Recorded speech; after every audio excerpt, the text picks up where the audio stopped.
ये हमें बहुत प्राण प्रिय बात लगी है, इसलिए दोबारा इसको कह रहे हैं। बाहे निरुद्धे मनसः प्रसन्नता, मनः प्रसादे परमात्म दर्शनम, तस्मिन् सुदृष्टे भवबंधनाशो, बहिर्निरोधा पदवी विमुक्ते। सैकड़ों बार कल से ये श्लोक बार बार चल रहा है। वाहे निरुद्धे मनसः प्रसन्नता। ये उपासक पकड़ क्यों नहीं पा रहा, पकड़ क्यों नहीं पा रहा? कितनी अमृतमयी बात है। एक प्रार्थना हम करना चाहते, सरल भाव से आप समझ लो इसका अर्थ, वो हमारी तरफ से प्रार्थना है। 1 महीने की केवल हमें समय दो, 1 महीने का।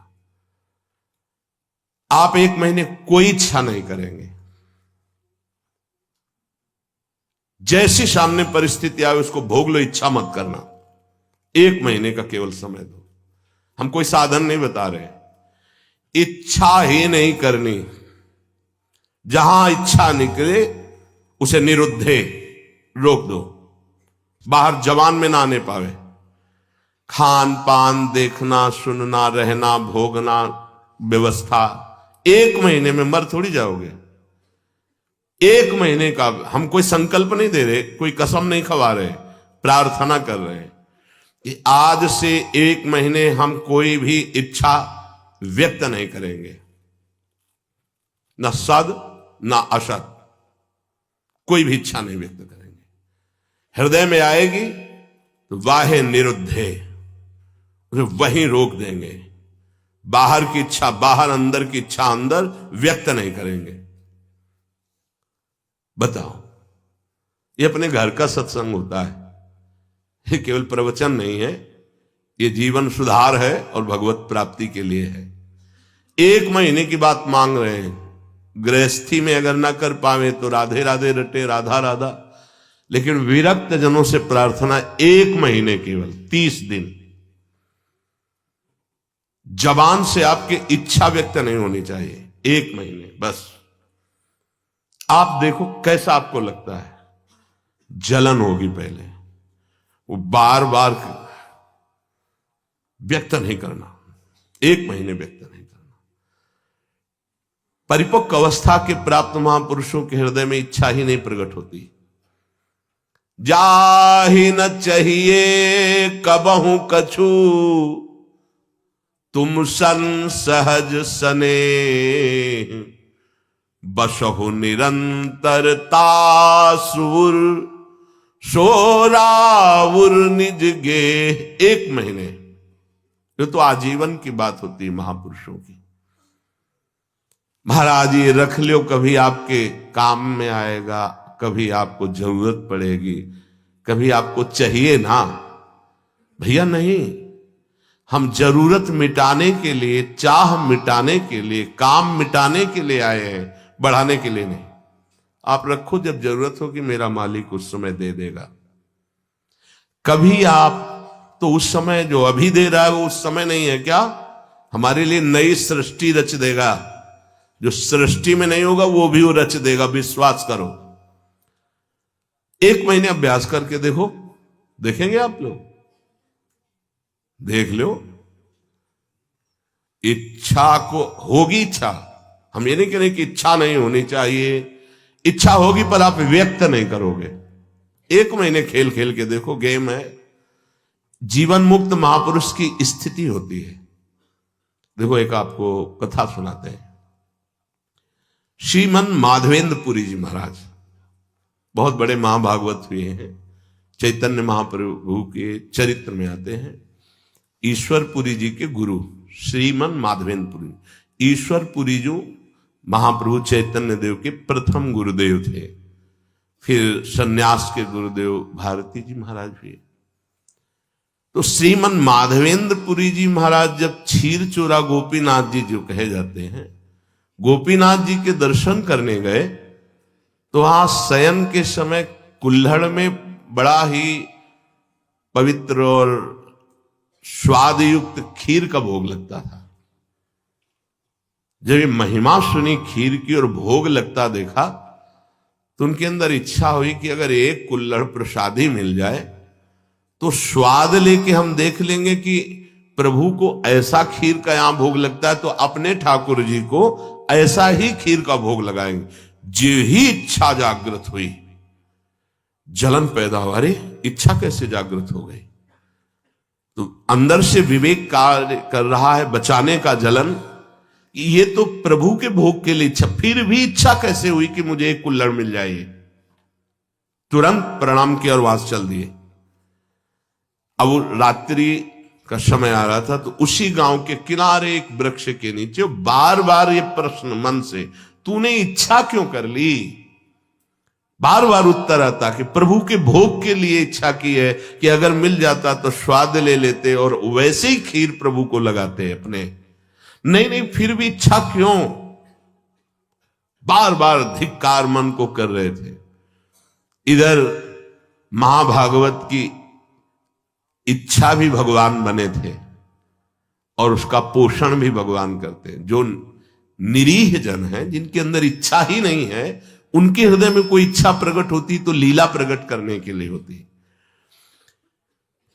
जो कई कुल्हड़ थे उनमें से एक कुल्हड़ छुपा लिया ठाकुर जी ने अपने वस्त्र के नीचे, घाघर के नीचे, जो नीचे का वस्त्र उसमें छुपा लिया और सामने रखे हुए हर भोग के कुल्हड़ उठा करके ले गए।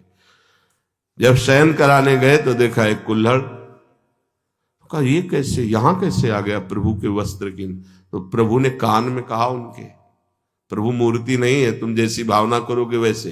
राधा वल्लभ लाल जी, बिहारी जी सब बात करते हैं, यह किसी मूर्तिकार की रचना नहीं है। हाँ, एक बार मोहनचंद महाप्रभु का चरण छू गया श्री जी के भोग के कटोरे में, तो एक चपत मारी हितजू महाराज ने, प्रभु के पात्र में चरण कैसे छू गया? तो जो राधा वल्लभ लाल जी की सेवा के लिए गए तो कपोल में ऐसे अंगुली बनी, बोले जय जय। तो उनका बालक थे ना, तो जो आपने वो मेरे लगी। बात करते महाप्रभु आचार्य से, बंचंद महाप्रभु जी से, सेवक जी से और प्रेमी जनों से, जो चित्त को बेच दिए हैं प्रभु को, उनसे बात करते हैं। कान में प्रभु अपने सेवक से कही कि ये मैंने चुराया है श्रीमन माधवेंद्र पुरी जी के लिए, और वो गांव के बाहर अमुक वृक्ष के नीचे बैठे, ये वहां पहुंचाओ तत्काल। तो बैठे हुए भगवत स्मरण करते हुए बीच बीच में धिक्कार दे रहे थे। इच्छा कैसे जागृत हुई? श्रीमन माधवेंद्रपुरी किसका नाम है? उनका जी दास का नाम। ये गोपीनाथ प्रभु ने आपके लिए खीर का कुल्हड़, हाँ ऐसे नहीं, बड़ी अद्भुत लीला की, भोग लगाया तो एक कुल्हड़ चुरा लिया आपके लिए, और जब शयन कराने गए तब आदेश किया तो लाए। उस दिन से प्रभु का नाम क्षीर चोरा गोपीनाथ हो गया। वो तो चले गए, देखे रात भर रोते रहे, प्रभु खीर तो पाई ही, कुल्हड़ भी पा गए, और उसको जो थोड़ा कुल्हड़ का हिस्सा बांध लिया, रोज प्रसादी रूप से थोड़ा कुल्हड़ पा लिया। कितना आप विचार करो, इस कोटि के जो महामहिम है, वो भगवत संबंधी इच्छा में इतना क्लेशित हो गए। हम तो स्वयं भोग की इच्छा रखते हैं। हम कौन से साधक हैं, कौन से महात्मा हैं, किस मार्ग के पथिक? जब सिद्धांत को समझो, यहां इच्छाओं का तो जाल लगा हुआ है, और परमार्थ का स्वरूप क्या है? बाहे निरुद्धे, बाह्य रोग दोष, इच्छा को कोई भी इच्छा हृदय में अपना स्थान न बनाने पावे। मनसः प्रसन्नता, तो आपके मन में अखंड प्रसन्नता जागृत होगी। और मनः प्रसादे परमात्म दर्शनम, जब हम बाह्य विषयों का सेवन करते हैं तो मन खिन्न रहता है, नवीन नवीन विषय भोगने के लिए मन में जलन होती, वही विषयों की तरफ आकर्षित करता है, फिर वही जलाता है, वही संकल्प विकल्प कराता है, थोड़ी देर जलाने के बाद फिर उसी भोग की लालसा करता है। बड़ा बाहे निरुद्धे, रोक दो उसको। देखो इसमें विवेक बल काम करता है। अगर आप सत्संग सुन रहे हैं, शास्त्र स्वाध्याय करते हैं, नाम जप करते हैं, सेवा करते हैं संतों की, ठाकुर जी की, तो आपका विवेक प्रबल हो जाएगा, वो रोक देगा। कितना आनंद! कल से इस श्लोक का चिंतन चल रहा है। इतना कोई इच्छा ही नहीं करनी भाई। ये गृहस्थ जन जो बहुत सी कामनाओं में रत हैं वो ये नहीं समझ पाएंगे, लेकिन हम विरक्त जनों से प्रार्थना करते हैं, यदि आप कोई इच्छा नहीं करेंगे तो आप बहुत जल्दी जीवन मुक्त हो जाएंगे। इच्छा ही आपके स्वरूप को ढके हुए है, इच्छा ही आपका बंधन है, और निरीह इच्छा रहित ही जीवन मुक्त अवस्था है। 1 महीने का अभ्यास करके देखो। अच्छा, 1 महीना बहुत ज्यादा लग रहा हो कि पता नहीं चूक ना हो जाए तो 15 दिन का कर लो। 15 दिन बहुत ज्यादा लग रहा हो तो कोई 1 हफ्ते का कर लो। और गृहस्थ जनों को ज्यादा लग रहा हो तो 1 दिन का करके देख लो कि सुबह से लेकर के शयन तक आज कोई इच्छा नहीं हम करेंगे। अगर इच्छा होगी भी तो व्यक्त नहीं करेंगे। 1 दिन करो। विरक्त के लिए 1 महीना, नए साधक के लिए 15 दिन, बहुत नए साधक के लिए 1 हफ्ता, गृहस्थ के लिए 1 दिन और 1 हफ्ता। देखो ना करके क्या बिगड़ जाएगा। आज सुबह से शाम तक कोई इच्छा प्रकट नहीं करेंगे। हृदय में होगी तो उसको वहीं दबा देंगे, वाणी से नहीं बोलेंगे। देख लो। परमहंस श्री ओंकारानंद सरस्वती जी घर में भिक्षा पाने जब आए तो बच्चे ही थे। किसी कारण से मैया भूल गई नमक डालना सब्जी में। वो पा के गए, पिताश्री आए पाने, जेवी, अरे सब्जी में तो नमक, अरे भूल गई, क्योंकि छोटे छोटे बच्चों के भूल गई। वो गए, कहा स्वामी जी सब्जी कैसी बनी थी? बोले नारायण नारायण, बहुत सुंदर, परम सात्विक बनी। नहीं स्वामी जी उसमें तो नमक था ही नहीं। अरे बेटा, प्राणों का पोषण करना ये नमक है कि नहीं, ये आप गृहस्थ लोग देखते हो। हमें तो जो प्राणों के पोषण के लिए मिला तो नारायण नारायण नहीं बचा उसमें, बिल्कुल कहीं कोई स्वाद दृष्टि इच्छा ही। 1 दिन करके देखो गृहस्थी, और 1 महीने अच्छे साधक, ये जीवन की धारा बदल जाएगी। जीवन की धारा, आप विरक्त हैं, आपके लिए कोई कर्तव्य नहीं, जीवन की धारा बदल जाएगी। बस कट्टरता पूर्वक एक बार इस बात पे आना कि नहीं बोलना, स्वास्थ्य बिगड़ जाए, प्रारब्ध भोग लेंगे, लेकिन हम कहेंगे नहीं। 1 महीने के लिए आपके साथ हम भी हैं। मेरी स्वामी जो पहले से ही उसे देख रही, इच्छा क्यों? अगर हुई है तो चुप हो जाओ ना, वही इच्छा देने वाली तो वही पूर्ति करने वाली। इच्छा हुई, नहीं पूर्ति हुई तो उनका विनोद है, पूर्ति हो गई तो उनका दुलार है। दोनों में हमें पूर्ण ही रहना है, हमें इच्छा नहीं करनी। ठीक है, पकड़ी गई बात। 1 महीना अपने विरक्त जन इच्छा नहीं करेंगे। पक्का नहीं, पक्की बात करो। हाँ नहीं, देखो ना आप, इसमें जीवन मुक्त अवस्था की तरफ कदम है। 1 महीना जीवन मुक्त रहकर फिर आगे का तो अभ्यास पुष्ट ही होगा। 1 महीना कोई इच्छा नहीं, आएंगी परिस्थिति, बस कहना ही तो है, नहीं कहना ही नहीं है, कुछ नहीं कहना। 1 महीना नहीं बोलना है इस विषय पर कि आज हमारी ये इच्छा है, बोलना नहीं। आगे चले पक्का। और 1 दिन आप लोग गृहस्थ जन करके देखो कि आज एक पूरे दिन में कोई आकर के ऐसी प्रतिकूल परिस्थिति करेगा तो फिर आपकी इच्छा जागृत। हर इच्छा में देखना, केवल खान पान में नहीं कि हमारी इच्छा के विरुद्ध वो बोल रहा है तो हम नाराज हो जाए। नहीं, हमारी इच्छा नहीं है, तुम नाराज क्यों होंगे? हमारी इच्छा नहीं अनुकूल बोले तो प्रतिकूल बोल रहा है, मुझे कोई परेशानी नहीं। इसीलिए 1 दिन दिया है, क्योंकि गृहस्थी में बहुत 1 दिन शांत, एकदम चुप, अंदर जो आए उसे सह जाओ। और 1 महीने अपने लोग। ये केवल खान पान की इच्छा के अंतर्गत नहीं है, संपूर्ण इच्छाओं के अंतर्गत है। ना लोक की ना परलोक की कोई इच्छा नहीं। हम आएगी हृदय में तो उसको नोट करेंगे, लेकिन बाहर नहीं बोलेंगे। और उस इच्छा की छानबीन करेंगे ये इच्छा क्यों आई है, किस गलती से आई है, या किस कमी के कारण आई। एक बार पूज्य श्री राधा बाबा भाई जी से कहा कि मिठाई की इच्छा हो जाती है, मीठा देखते ही अधिक पा लेते हैं, क्या अभी ब्रह्मबोध नहीं हुआ, क्या मेरे बोध में कमी रह गई। भाई जी ने कहा नहीं। तो उनका फिर इच्छा क्यों, उनका शरीर में कमी है आपके, जिस पदार्थ की, उस शरीर मांगेगा, उसको दे देना है। आप कहीं लेने तो जाते नहीं, यदि आ जाता है सामने तो आप उसे पा लेते हैं। तो इस शरीर की आवश्यकता है, ना कि आपकी आवश्यकता है। बोले हाँ, बहुत दिन से प्रश्न चल रहा था कि मीठा देखते ही और मीठा पाने में उधर ही अधिक प्रियता है, तो इसका मतलब इच्छा हमारी है। तो उनका नहीं, आपकी नहीं, ये शरीर की आवश्यकता है, ऐसा वहां उत्तर दिया। पर अपने को 1 महीना शरीर की आवश्यकता भी होगी तो नहीं मांगेंगे, जो जैसी व्यवस्था उसमें शांत, इच्छा नहीं करेंगे।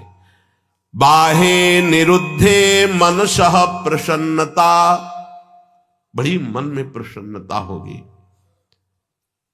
ये जो प्रसन्नता है भगवत प्राप्ति कराने वाली होगी। हमारी प्रसन्नता को क्षीण करती रहती इच्छा, इच्छा ही बंधन है और निरीक्षा ही मोक्ष पदवी है। कोई इच्छा नहीं, चाह मिटी चिंता मिटी मनुआ बेपरवाह, जिनको कछु न चाहिए वो साहन के साह। 1 महीना का अनुष्ठान है, लोग कहते हैं ना कि ये फलाहार का अनुष्ठान, इसका अनुष्ठान, 1 महीना का अनुष्ठान इच्छा नहीं करेंगे। जो हमारी दिनचर्या वो चल रही है, कोई इच्छा नहीं। हमें परिक्रमा लगाने जाना इच्छा हुई, हम इसे भी रोक, न सत ना सत। अगर प्रभु की इच्छा है तो गुरुदेव से बुलवा देंगे, जाओ परिक्रमा लगा के आओ। आज से 1 महीने तक कोई भी इच्छा, सत या असत, किसी भी इच्छा को हम बाहर व्यक्त नहीं करेंगे। जो दिनचर्या बना दी गई वो इच्छा नहीं है, वो कर्तव्य पालन है, उस पे चलेंगे। स्वयं से कोई इच्छा होगी उसे दबा देंगे 1 महीने के लिए, फिर देखते हैं कैसा लगेगा। 1 महीना, आज तारीख कौन है, कौन 17 तारीख को बात करेंगे फिर सत्संग में कि क्या स्थिति है आपकी।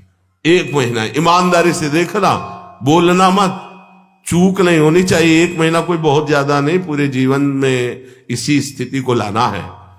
जहां हमारी इच्छा रुकी, खास बात है, बहुत बड़ी बात है, मनः प्रसन्नता, मन प्रसन्न होने लगता है। और कह रहे मनः प्रसादे परमात्म दर्शनम, जहां मन निष्काम हुआ, कोई इच्छा नहीं, और अखंड प्रसन्नता जागृत होती है इच्छा रहित होने पर। हम लोगों को कैसा माया फंसाए है कि हम सुखी होना चाहते हैं इच्छा करके, हमारी इच्छाओं की पूर्ति हो जाए तो हम सुखी हो जाएं। शास्त्र क्या कह रहा है, इच्छाओं का नाश, मन की अखंड प्रसन्नता, और मनः प्रसादे, जब मन प्रसन्न होता है उसी स्थिति में भगवत साक्षात्कार होता है। अखंड प्रसन्नता जागृत हुई, उसी प्रसन्नता में तत्वबोध होता है। मनः प्रसादे परमात्म दर्शनम, तस्मिन् सुदृष्टे भवबंधनासो, बहिर्निरोधः पदवी विमुक्ति। जिस समय उपासक अखंड प्रसन्न हुआ, परमात्म साक्षात्कार होता है, तो उसकी दृष्टि बदल जाती है, ब्रह्म दृष्टि। सर्वम खलमिदम ब्रह्म, वो सब जगह ब्रह्म का दर्शन, भगवत दर्शन करता है। यही संसार बंधन का नाश हो जाता है, यही परम पद है, उस परम पद में आरूढ़ हो जाता है। कोई इच्छा नहीं, कोई चाह नहीं, ये जीवन गुरुदेव को समर्पित, प्रभु को समर्पित, जैसे चलावें, स्वयं निरंतर भगवदाकार दृष्टि, परमात्म दर्शन, परमानंद का अनुभव, दुख का लेश नहीं। अब निरोध करने की वृत्ति कैसे हम रोक पावे, तो बोले योगस्य प्रथमम द्वारम वांग निरोधो अपरिग्रह। पहले वाणी को रोक दो, उचित बोलो केवल, जितना शास्त्र सम्मत बोल सकते हो उतना बोलो, अन्यथा मौन रहो। नाम कीर्तन, वाणी गायन, पहला योगस्य प्रथमम द्वारम, कल चर्चा हुई थी। दूसरा अपरिग्रह, कोई भी चीज अपने पास ऐसी न रखी जाए जो हमारी इच्छाओं का वर्धन कर दे। अगर वस्तु समीप रहेगी तो वो अपना प्रभाव दिखाएगी, इच्छा प्रकट कर देगी विरक्त के लिए। जो सीधे परमात्मा साक्षात्कार के लिए चला है, अपनी कुटिया में बस जितना मन को चंचल ना कर पावे उतना है। महापुरुषों ने सदैव ऐसा ही किया है। गुरुदेव भगवान की आज्ञा से तेहरा से सुबह 7 और 8 के बीच में जाके चून मांग लाते। उसी चून की जो बाजार गए, सब्जी मंडी से घूमे आए, जो उनकी झोली में डाल दिया वो सब्जी बना ली, नहीं तो 2 रोटी बन गई। महाराज जी उसी गुरुदेव भगवान को देखा है। महापुरुषों ने भगवत प्राप्ति के लिए इच्छाओं का दमन किया, इच्छाओं का नाश किया। देखो अब क्या होता है, अपने लोग बड़े बहाने से अपनी वासना का पोषण करने लगते हैं। अमुक चीज बोले आज श्री जी की यही इच्छा है, हाँ ठीक मान लेंगे आपकी बात, भोग लगाइए और बांट दीजिए, पशु पक्षी सबको बांट दीजिए। आप उठाइए झोली, जाइए मां धोकरी मांग के सूखी रोटी लाइए, तो पता चलेगा आप श्री जी की इच्छा का अनुमोदन करते हैं। श्री जी की इच्छा के बहाने से हम अपनी वासना का कभी कभी पोषण करते रहते हैं। देखो गोविंद देव जी महाराज ने बाबा बलराम दास जी झाड़ू मंडल के जो थे उनसे यही कहा था कि हम तो, हमारा संपूर्ण जगत हम तो सब पाएंगे, लेकिन आप तो अब श्री जी के प्रसाद के बहाने इतना हलवा पूड़ी कचौड़ी पकौड़ी सब तो उनको भोग लगेगा। महाराजा धीराज है हमारे, और रोज पाएंगे तो पेट बढ़ेगा, गैस बढ़ेगी, चर्बी बढ़ेगी, भावनाएं वैराग्य से रहित हो जाएंगी। बात मान लेना, भोग लगे सबको बांट दो, थोड़ा थोड़ा भर पेट। अपने यहां जैसे जाते हैं साधक तेहरा से 100-250 जो भी रोटी मिलती है इकट्ठे मांग के लाते हैं, फिर पाते हैं वही। उदर भरो माधुकरी से, रूखे सूखे से भोग लगाओ, रोज भोग लगाओ और उसे बांट दो। इतना इतना अगर तो कोई, हम माधुकरी से अपना अगर यार प्रभु को जो प्रसाद भोग लगा है उसमें से सूखा और जो अच्छा अच्छा पदार्थ है वो और सबको, पशु पक्षी भी तो वृंदावन के संत हैं, बांट दिया। एक बार पंडित रामकृष्ण बाबा राधा रमन जी गए तो दोना भर करके सब मिठाई का प्रसाद, तो बाबा तो बहुत शासन करते थे, वे गोसाई जी महाराज हमको तुलसी दल और चरणामृत दीजिए, ये मिठाई महाराज पाते हैं औरों को बांट दीजिए, हमें तो तुलसी दल और चरणामृत दीजिए। बहुत सावधान। गुरुजन जो हमारे आचरण करते हैं हमको वैसा चलना पड़ेगा। बहुत कम समय में बहुत ऊंचाई पर चढ़ना है, कृपा है हमारे ऊपर, हम इनकी सावधानी रखें। जब सत्संग मिल रहा है तो बहुत बड़ी कृपा मिल रही। हमारी पहली सीढ़ी है परमार्थ की, वाणी को एकदम संयम में रखें। दूसरी सीढ़ी, आप अपने पास उतना ही वस्तु रखें जितना प्रयोग करना है। अगर आप ज्यादा रखेंगे तो आपका मन चंचल होगा। कमरे में घुसने पर अगर कोई ज्यादा वस्तु हो तो तुम्हें बोझा लगनी चाहिए, ये एक्स्ट्रा क्यों टंगी हुई है, ऐसा होना चाहिए। बिल्कुल साधारण जीवन, असाधारण चिंतन हे, साधारण जीवन असाधारण चिंतन।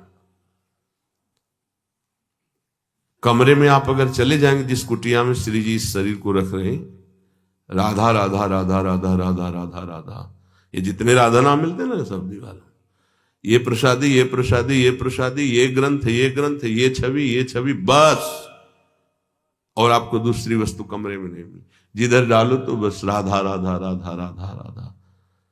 नाम है, रूप है, नाम रूप को प्रकाशित करने वाली वाणी है, जो दिनचर्या, ये केवल उपदेश ही आपको नहीं दे रहे।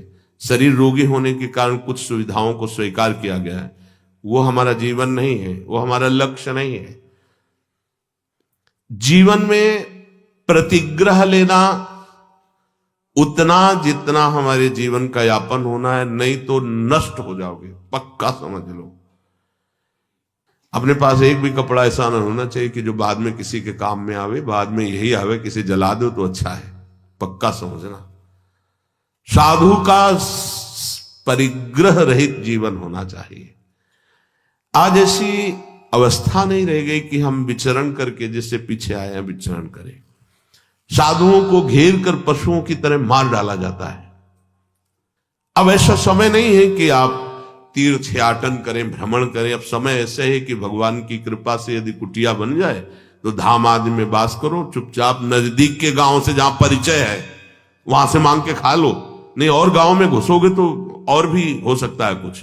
समय कलयुग का बढ़ता ऐसा प्रभाव चला जा रहा है कि यार संत हैं, तुमको कोई संशय हो रहा है तो बंदी बना लीजिए और उसकी जानकारी कीजिए, क्या प्रसंग था। ऐसे पशुओं की तरह टूट पड़ना, संत का मतलब इस तरह से उपहास, इस तरह से अमर्यादित चेष्टा तो बहुत ही घातक चेष्टा है।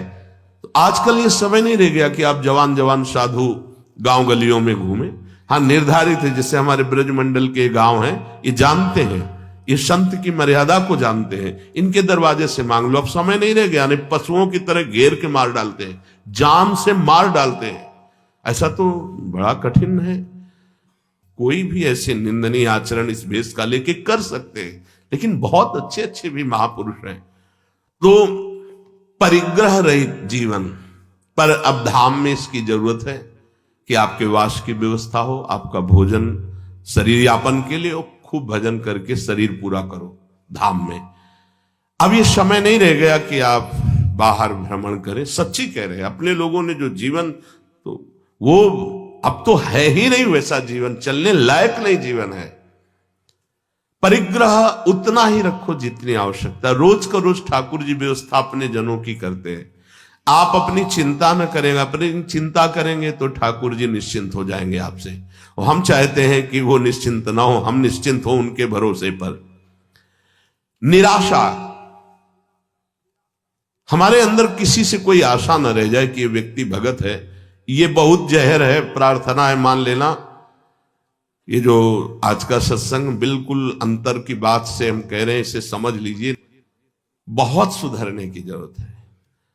हम जरा सा कुछ भजन करते हैं, 4 गृहस्थों को साथ लेके चल देते, धनी मानी, और वही जरूरत नहीं है। आप निरपेक्ष होकर के अपने धर्म का पालन कीजिए, मन आए 4 रोटी दे दीजिए, इसके बाद हम आपको पहचानेंगे नहीं। पहचान प्रभु से है, उन्होंने प्रेरित करके आपको भेजा। हम आपको कुछ नहीं जानते ना कभी मानते हैं। प्रभु आयो बस इतना ही जानते हैं, इतना ही कार्य आपके लिए था, प्रेरित किया और रखवा दिया। चलो, पीछे नहीं पड़ना, पीछे तो प्रभु के पड़ना है। लेकिन यहां उल्टा हो जाता है, प्रभु की तरफ पीठ हो जाती है, उनकी तरफ मुख हो जाता है। तो निराशा आशा ही परमम दुखम, नैराश्यम परमम सुखम। दोबारा इसलिए समझा रहे हैं कि साधना में बहुत जरूरी बात है। किसी भी ने बहुत सेवा की, जब कोई नहीं था तो बाजार में खड़े हुए के कहा कि जिंदगी में कभी ऐसा मत समझ लेना कि हम तुम्हारा एहसान मानेंगे। तो बहुत प्रेमी जन, है बाबा ऐसे बंद कर बात, बता कल क्या लाना है।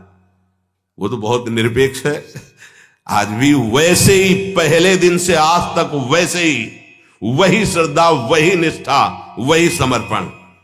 26 साल हो गए होंगे लगभग, वही समर्पण, वही निष्ठा। कोई दिन ऐसा नहीं जिस दिन सेवा उनकी ना होती। शाम के वही आके पूछते थे, कुछ मिला खाने को, वही निष्ठा, वही। वर्षा है तो भींगता हुआ, गिरता हुआ, वो तो देखा है ना। और कभी एहसान नहीं, आओ आओ आपने, कभी नहीं। ऐसे उसका भी कभी नहीं, कोई मांग नहीं, कोई प्रश्न नहीं, और इधर से भी कोई बड़ाई नहीं, कोई अपनापन भी नहीं दिखाया। ये तब ऐसे चलता है। निराशा, एकमात्र श्री जी से आशा। ये देख लो, अंदर किसी से भी आशा नहीं होनी चाहिए। आशा हम प्रभु से प्राप्त करने की। क्या आपके चरणों का प्रेम, आपके नाम का प्रेम, कोई आशा ही ना रह जाए, ऐसी आशा आपसे आशा है कि कोई आशा ही ना रह जाए, हमें ऐसी स्थिति प्रदान करें। चौथा, निरीहा, इच्छा ही ना रह जाए, जिसके लिए आज कहा है कि 1 महीने के लिए देख लीजिएगा। और नित्य में एकांतशीलता, एकांत में जब हो तो बड़े संयम से रहें। एकांत आपका गंदा नहीं होना चाहिए, बड़े शीलवान, बड़े धैर्यवान, बड़े तितिक्षु, बड़े इंद्रिय संयमी। नहीं, बड़े बड़ों का एकांत खराब हो जाता है। समाज तो सबका ठीक रहता है, एकांत खराब हो जाता है। समाज में त्रुटि हो जाएगी तो निंदा होगी, ठीक हो जाओगे। एकांत में त्रुटि होगी तो तुम्हारा अध्यात्म नष्ट हो जाएगा अंदर का।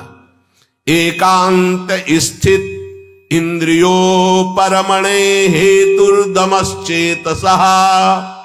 अय उपासक, एकांत सेवन में सावधान रहना, तुम्हारी इंद्रिया और मन तुम पे हावी होंगे, इसलिए इंद्रिय और मन का दमन कर देना, इंद्रिय और मन के गुलाम मत बन जाना। ये एकांत का है, ये जरूर सुधारो। एकांत में देख लीजिएगा, अय उपासक, एकांत में इंद्रिय और मन तुम पर शासन करेगा, तुम्हें गुलाम बनाने की चेष्टा करेगा। उस समय तुम अपनी इंद्रिय और मन का दमन करो, बिल्कुल उनकी बात नहीं मानना जो धर्म विरुद्ध हो। जो ही तुमने इंद्रिय दमन किया तो हेतुर्दमश्चेतसः, तुम्हारा चित्त अर्थात मन दमन करने के कारण निर्वासनिक हो जाएगा। ये थोड़ा कठिन है समझना। जब हम मन और इंद्रियों की मांगी हुई वस्तु नहीं देते तो हमें जलाता है, एक अशांति पैदा हो जाती है। तब होता है यार दे दो, शांत हो जाएगा। ये बहुत घातक बात है। जो इंद्री मन मांगा और हमें अशांत किया ना देने पर हम उसको शांति प्रदान करने के लिए देने लगे, अब आपका परमार्थ मार्ग लुट जाएगा। ये बहुत गंभीरता से समझो, यहां हमसे बहुत चूक होती है। यदि हमने जो मन और इंद्री ने मांगा नहीं दिया, उनका निरोध कर दिया, तो निरोध से वासना का नाश हुआ। वासना का नष्ट होना ही ब्रह्मानंद का स्फुरण होना है। तेनानंद रसानुभूति रचला ब्राह्मी सदा योगिनस्, तस्मात् चित्त निरोध एव सततम कार्यम प्रयत्ना मुने। इसलिए मुनि का एक ही प्रयत्न होना चाहिए कि मन और इंद्रियों की मांगी हुई मांग को पूरी ना की जाए।